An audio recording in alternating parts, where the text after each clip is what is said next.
Défaite 4-0 du Barça face à l'Atlético. Le Barça, c'est compliqué pour vous, hein. C'est compliqué ces derniers temps. Le Real qui vous colle à 1 point.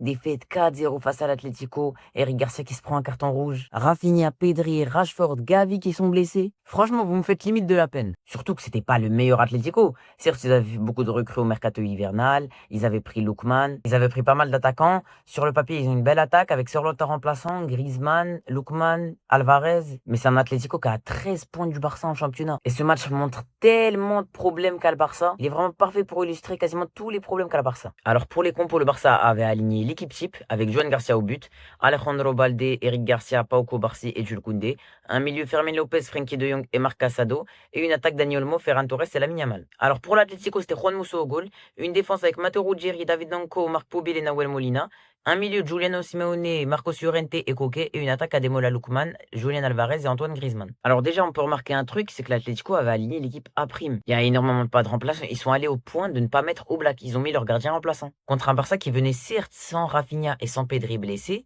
Et oui, ils venaient aussi sans Rashford et sans Gavi qui eux aussi sont blessés, mais eux c'est un peu plus des remplaçants. Alors que Rafinha et Pedri, ils ont des rôles beaucoup plus importants. Mais je suis désolé, il n'y a pas d'excuse. Quand tu peux te permettre d'aligner Lamine Yamal, Jules Koundé, Pau Cubarsí, Eric Garcia, Balde, j'ai pas besoin de faire toute la liste, c'est grave. Alors ce match a très mal commencé pour les Catalans avec un but très tôt de la 7e minute. On peut pas faire plus gag, je pense, avec ce but. Eric Garcia fait une passe à Joan Garcia. Joan Garcia n'arrive pas à contrôler le ballon. C'est un CSC, 1-0. Un peu plus tard à la 14e minute, Antoine Griezmann reçoit le ballon sur un service de Nahuel Molina. Il allume la cage, 2-0. Puis juste après, dès la 33e minute, l'Atlético bat le piège du hors-jeu du Barça. Julian Alvarez passe à Ademola Lookman. Ademola Lookman bat Joan Garcia et ça fait déjà 3-0. Et comme ça n'en finit plus, juste avant la fin de la première période, à la 47e minute, cette fois c'est Ademola Lookman qui va servir Julian Alvarez, qui va exploser Joan Garcia tout simplement et qui va mettre le 4-0. Puis à la 85e minute, le Barça perd le ballon en défense. Koke lance Alex Baena dans la profondeur. Eric Garcia lui met un sale tacle. Après consultation de la VAR, c'est carton rouge. Il y a vraiment un truc à noter dans ce match, c'est que c'est pas qu'une victoire des joueurs, c'est vraiment une victoire tactique. Simeone a appris le football à Hansi Flick ce soir.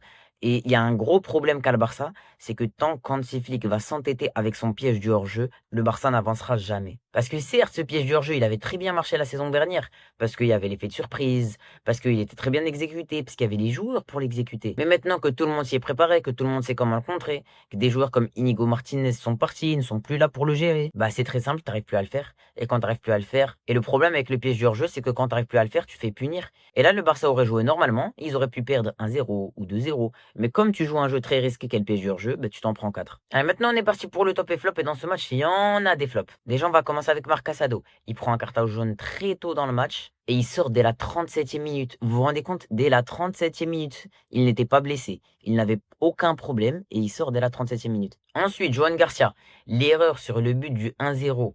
Un gardien qui est censé avoir un très bon jeu au pied, qui n'arrive pas à contrôler un ballon. Ensuite, il y a Eric Garcia.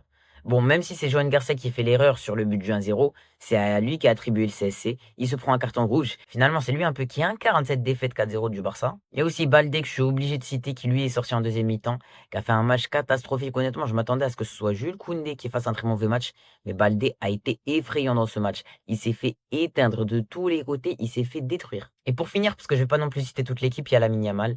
Lamine Yamal qui dans les grands matchs, et c'est très compliqué pour lui. Franchement, cette saison, franchement, depuis le début de sa carrière, citez-moi un grand match où Lamine Yamal à lui seul a fait gagner son équipe. Je dis pas qu'il a été bon, je dis qu'à lui seul il a fait gagner son équipe. Mais Lamine Yamal, ça a été très compliqué pour lui. Il s'est fait bouffer ce soir par Ruggieri. Et je vous le dis, la surmédiatisation qu'il a et le fait que vous le surcotiez autant, ça ne l'aide pas. Si vous continuez, il va juste régresser. Allez, assez parlé des flops. Maintenant, on va passer au top. Les tops, c'est très simple. J'ai pris en 1 Julian Alvarez.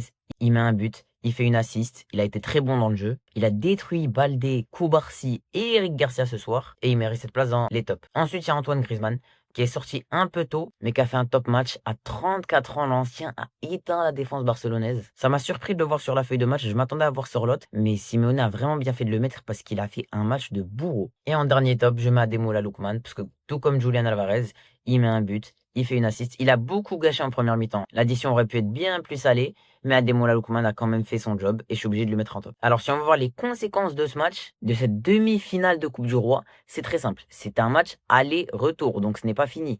Mais pour que le Barça se qualifie en finale, il faut tout simplement qu'il gagne par plus de 4 buts d'écart. Ah oui, et j'ai oublié de préciser, gagner sans Rashford, sans Gavi, sans Rafinha, sans Pedri et sans Eric Garcia. Franchement, je sais pas comment vous allez faire les fans du Barça, mais force à vous. Et c'est la fin de cette vidéo. Si elle vous a plu, n'hésitez pas à liker et à vous abonner. Moi, je vous dis à la prochaine. À plus.